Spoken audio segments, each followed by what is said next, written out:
नमः शिवाय नमः शिवाय नमः शिवाय नमः शिवाय नमः शिवाय नमः शिवाय नमः शिवाय नमः शिवाय नमः शिवाय नमः शिवाय नमः शिवाय नमः शिवाय नमः शिवाय नमः शिवाय नमः शिवाय नमः शिवाय नमः शिवाय नमः शिवाय। बोलो भगवान शंकर भगवान की जय।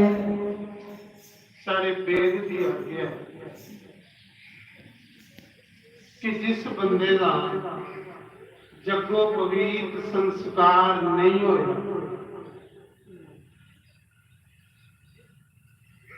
जेदे जनाऊ नहीं हो, उन ओम नहीं जपना चाहिए। ये शास्त्र की है। उन नमः शिवाय स्त्री ਲਈ नमः शिवाय, जिन जनाऊ नहीं पाया हुए ਉਹਦੇ ਲਈ नमः शिवाय। ये शिव की आज्ञा है। शिव प्राण ओम नहीं उन्होंने नमः शिवाय या शिवाय नमः ओम वो लाई सकता है जिसका जगो पवित्र संस्कार होता है। जिन जनाऊ का निकलता वे ओम नमः शिवाय आखी सकता है। जिहदे जगो पवित्र संस्कार नहीं वो नमः शिवाय नमः शिवाय नमः शिवाय।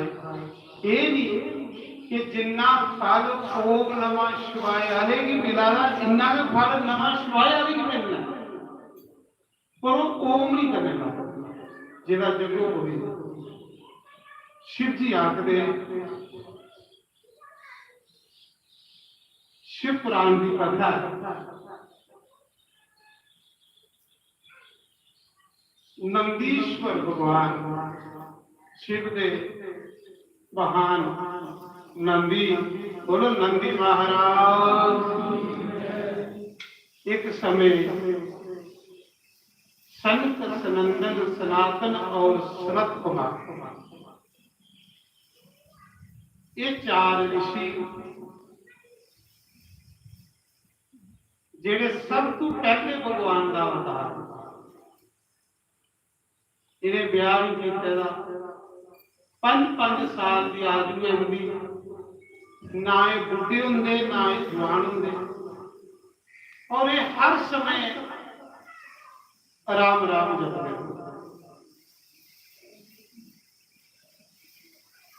एक समय संत सनंदन सनातन और सनत कुमार जी फिरते फिरते कैलाश उतर गए। उत्थे इनका मेला नंदी कन्या शिव दे महान नंदी नंदी महात्मा इन्हें 14 महात्मे नंदी की प्रणाम की। शिव रूप समझी, जेड़ा शिव गान होता शिव रूप होता। शिव गान की शिव रूप के बन।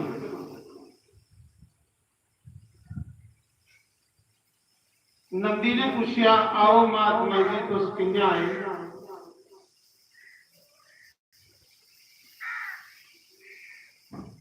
तो संत सनंदन सनातन और सनत कुमार ऋषि आख लगे कि हे नंदीश्वर, साड़ा मन करा रहा है कोई शिव जी की कथा सुनना। तुस हर समय शिव जी के कन्ने रहते हो, थोड़े को बड़ा भक्ता कौन हो? थोड़े को सैल कथा उसी आती हो शिव जी की, जिन्हें 24 घंटे शिव जी के कन्ने रहना, हर लीला शिव जी की दिखनी, सब कोई शिव जी की कथा सुना।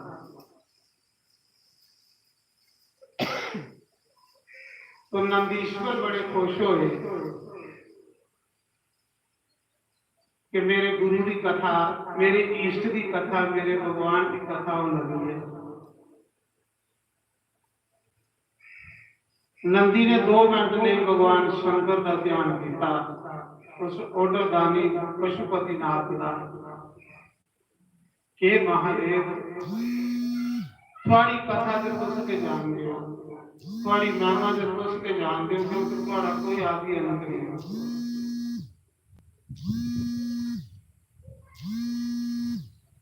सही मैंने से लिखी जाए परमात्मा सही बंदे दे अंदर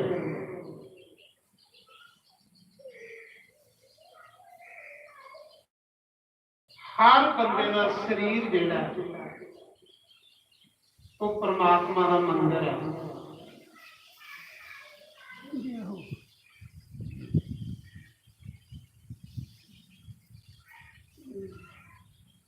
चौरासी लाख जिहड़ी जोड़ियां एक जेल है जिहदे विच जीवात्मा कैद हो गई। एक जन्म लैंदी दूआ सोड़दी दूआ लैंदी त्रीया भड़का ये जेल है। इस 84 लाख जोनिए की जेल विच मनुष्य जन्म है सही ये दरवाजा बाहर निकले इस जीवात्मा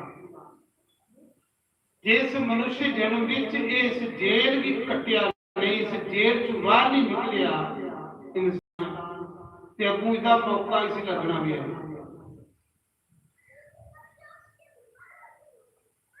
मनुष्य जन्म परमात्मा ने अपने जैसा रखे। मनुष्य जन्म सारी दुनिया उत्तम जन्म है श्रेष्ठ जन्म इसी भगवान ने अपने जैसा बनाया। त्याग दे कि मनुष्य जन्म प्राप्त करिए भी अगर बंदा मोक्ष लिए साधन नहीं करता मुक्ति लिए कार्रवाई नहीं करता अपनी जीव की स्वतंत्र करने लिए भजन नहीं करता संत सतगुरु का सत्संग नहीं करता इस बंदे को गया बीता इंसान को और इस बंदे को मूर्ख बंदा को जिस बंदे ने मनुष्य जन्म प्राप्त करिए इस जीवात्मा की जेला से बाहर निकले जेल है संसार 84 लाख परमात्मा की प्राप्ति की मुक्ति है परमात्मा की प्राप्ति के मोक्ष है और वो जी है सिर्फ मनुष्य जन्म च नहीं कर सकता बंदा बाकी जो जे सारे भोग के भोगने ना हो तो बाकी जोनिए च भी वो है खाना पीना सोना बाकी जोनिए च भी लेकिन इस मनुष्य जन्म विच प्राप्त करिए अगर वो भजन नहीं करता मालिक की बंदगी नहीं करता मालिक की प्राप्त नहीं करता अपनी आत्मा की मुक्त करने की कोशिश नहीं करता कि उसको बंदा मूर्ख हो तेरे अंदर भी तेरा बैठे का रब है। सुनाते कि गुरु नानक देव 12 साल दे एक दिन मानिया उदास हुई पिता पटवारी 12 साल आ चुकी होती है कि मन उदास हुई ते बेई नदी के किनारे उठी कोल नदी बगती ही बेई नदी उस नदी के किनारे बेइए ये मना चाया कि भी तुप्पा भी कौन आ उस गुरु नानक के ख्याल च गल आई कि भी कौन नहीं पता करा उस चीज का तो आखते बेई नदी स्नान करन गए गुरु नानक देव ਉਹਦੇ ਵਿੱਚ ਤੇ ਲਿਖਿਆ ਕਿ 3 दिन ਲੱਭੇਗੇ नहीं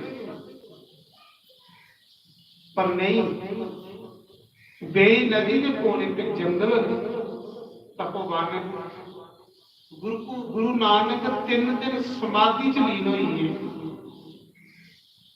गैब हुई है समाधि अपने आप की चुपन लई पे कि नहीं कोल अपने आप की खोज कर रही अपने अंदर के मतलब गुरु नानक के अंदर ये चीज आई 3 दिन घर नहीं आए सारे चुकते रहे उसने भी गुरु नानक जी सही विराग होया 3 दिन उस नदी के कंढे बेहिए सोच करांगे कि मैं कौन हाँ, मैं कुथों आया, मेरा कौन आ असली, कि मेरे अंदर कौन होगा, मेरे अंदर कौन दिखा, मेरे अंदर बेहिए कौन सुना,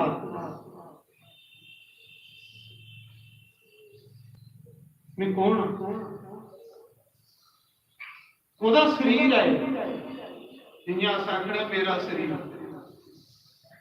जेड़ा अखा दा मेरा शरीर है वो कौन है। बस गुरु नानक की तड़फ पैदा हुई कि जेड़ा मेरा अखा है कौन है, ये शरीर मेरा है, जियां भी अखा के मकान मेरा, मकान थोड़े। गुरु नानक बेहिए सोच कर लगे कि कौन बंदा जेड़ा आखा कि मेरे हथ है, ओदे ने हथ कि कौन है, कौन आखा मेरे पैर ने, कौन आखा मेरा सिर है, कौन आखा मेरी अखां ने। बस इसी तुप्पन लई पे गुरु नानक, उन्हें आखे जिसे तुप्पना उस दुनिया तुप्पा दी नहीं है, जिसे तुप्पन आएगा बंदा उसे तो तुप्पन नहीं, तुप्पा नहीं है। बस गुरु नानक बेई नदी के कंढे 3 दिन समाधि झूठी चिंता बोली। लोग इतों सीधा लिखता कि गैब नहीं हुई, मतलब गैब नहीं हुई, शरीर विचों बाहर हुई, जियां शरीर विचों रूह निकली आ रही है ते शरीर देखो। जिसले राम जी ने बाली की मारिया, भगवान राम ने बाली की मारिया ते बाली भरी आ, उसकी पत्नी तारा रोती पिटती आई, बाली का शरीर गोदी च रखिए तो रोन लगी, बड़ी रोई बड़ी रोई बड़ी रोई। लास्ट में भगवान को सामने खड़ोइए दिखा दे, भगवान की आंख लगी प्रभु तुझे मेरे पति की मारिया,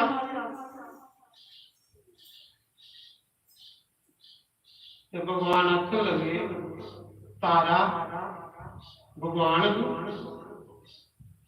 आंख लगे तारा तू कुछ रोआ, राम भगवान आंख लगी अपने पति की,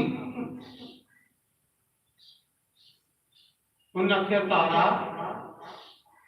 जे तू पति के शरीर की रोआ दी है, तेरे पति का शरीर तो तेरी गोदी च, ये तो तेरी गोदी च पेद है, तू कुछ रोआ। तारा ही आराम नहीं, गल भी सही है, जे मैं पति के शरीर की रोआ दी है मेरी गोदी च, तारा जे तू अपने पति के शरीर की रोआ दी है तो तेरी गोदी च पेद। आत्मा तो अविनाशी है, आत्मा तो सर्वव्यापी है, शरीर के आगे शरीर है, फिर तू कुछ रोआ, जे शरीर की रुआ दी तेरी गोदी में पे रहा है, जे आत्मा की रुआ दी मरती है नहीं तो फिर तू रुआ दी कुछ महाराज उसी ज्ञान नहीं है सारा। राम ने जिन्हें उपदेश किया रामायण बड़ा सुंदर है, सारा ही ज्ञान भी सही नहीं तो एवं फजूल रुआ दी। शरीर का मरना जमना एक निजम बनाया था परमात्मा ने, एक प्रकृति का निजम है, शरीर का जाना ते आना, ये अपने कर्म अनुसार चलता रहना, आत्मा से नहीं बढ़ती है। तो गुरु नानक देव जी सोचने लगे कि मियां कौन, 3 दिन बहिए समाधि चलिए, अंदर जाके सोचा दे, अपने आप ही पूछा दे कि कोदा शरीर है, अंदर परमात्मा के दर्शन, शरीर कोदा है परमात्मा साड़ा थोड़े, जे साड़ा हो असं मरने गली देते, जे साड़ा हो असं बुढ़े की होने देते, जे साड़ा हो असं बीमारी की लगन देते, साढ़े आप है परमात्मा जिन्होंने देखा कि शरीर कोदा ये मेरा कौन अखा था, मेरा शरीर के अंदर आवाज आई, अंदर उसी दर्शन पोते हुए शंकर भगवान, ਗੁਰੂ ਨਾਨਕ ਜੀ ਉਹਦੇ ਦਰਸ਼ਨ ਹੋਏ ਸ਼ਿਵ ਦੇ ਅੰਦਰ ਜਿਸਲੇ ਗਿਆ ਤੇ ਕੌਣ ਆਖਦਾ ਮੇਰਾ ਸਰੀਰ ਹੈ, ਇਹ ਦੁਨੀਆ ਮੇਰੀ ਹੈ। ਤੇ ਗੁਰੂ ਨਾਨਕ ਜਿੰਨਾ ਅੰਦਰ ਜੋ ਜਾਂਦੇ ਗਏ ਤੁਸੀਂ ਆਪਣੇ ਹਿਰਦੇ ਦੇ ਵਿੱਚ ਇੱਕ ਓਮ ਦੇ ਦਰਸ਼ਨ ਹੋ, ਇੱਕ ਓਮਕਾਰ ਸਤਨਾਮ ਕਰਤਾ ਪੁਰਖ ਅਕਾਲ ਮੂਰਤੀ ਅਜੋਨੀ ਸੇ ਗੰਗ ਗੁਰ ਪ੍ਰਸਾਦ ਜਪ ਆਦ ਸਤ ਜੁਗਾਦ ਸਤ ਹੈ ਸਤ ਨਾਨਕ ਹੋਸੀ ਵੀ ਸੱਚ। ਇਹ ਸ਼ਬਦ ਗੁਰੂ ਨਾਨਕ ਦੇ ਅੰਦਰ ਤਿੰਨ ਆਇਆ ਕਿ ਕੋਣ ਅੰਦਰ ਇੱਕ ਸ਼ਿਵ ਦੇ ਦਰਸ਼ਨ ਹੋਏ ਸੀ, ਇੱਕ ਓਮ ਦੇ, ਇੱਕ ਓਮ ਉਹਦੇ ਅੰਦਰ ਓਮ ਵਿੱਚ ਵੀ ਸ਼ਿਵ ਬਣਾਦਾ, ਓਮ ਵਿੱਚ ਕੇ ਕ੍ਰਿਸ਼ਨ ਬਣਾਦਾ, ਓਮ ਵਿੱਚ ਕੇ ਰਾਮ ਬਣਾਦਾ, ਓਮ ਵਿੱਚ ਕੇ ਬ੍ਰਹਮਾ ਬਣਾਦਾ, ਓਮ ਵਿੱਚ ਕੇ ਅਸ਼ਟਭੁਜਾ ਦੇਵੀ ਬਣਾਦੀ, ਓਮ ਵਿੱਚ ਕੇ ਪੂਰਾ ਸੰਸਾਰ ਨਿਕਲਾਦਾ।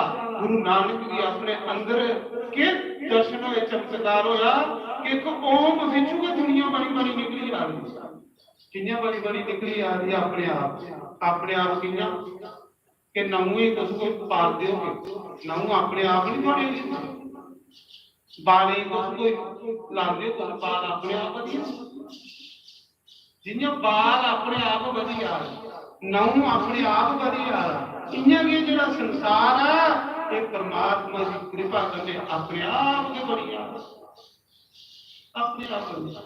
ਗੁਰੂ ਨਾਨਕ ਨੇ ਦੇਖਿਆ ਉਹ ਇੱਕ ਓਮ ਗਿਆ, ਇੱਕ ਸ਼ਿਵ ਗਿਆ, ਜਿਹਦੇ ਵਿੱਚ ਸਾਰਾ ਸੰਸਾਰ ਨਿਕਲਦਾ, ਇੱਕ ਪਾਸੇ ਨਿਕਲਦਾ ਦੂਜੇ ਪਾਸੇ ਉਹਦੇ ਵਿੱਚ ਸਮਾਤਾ ਜਾ ਰਿਹਾ। ਉਸ ਨੇ ਗੁਰੂ ਨਾਨਕ ਦੇ ਅੰਦਰ ਸ਼ਬਦ ਆਈ ਓਮਕਾਰ ਅਸੀਂ ਹੋ ਗਏ, ਉਹ ਕੋਣ ਸ਼ਿਵ, ਸ਼ਿਵ ਜਿੰਨਾ ਚਿਰ ਸ਼ਿਵ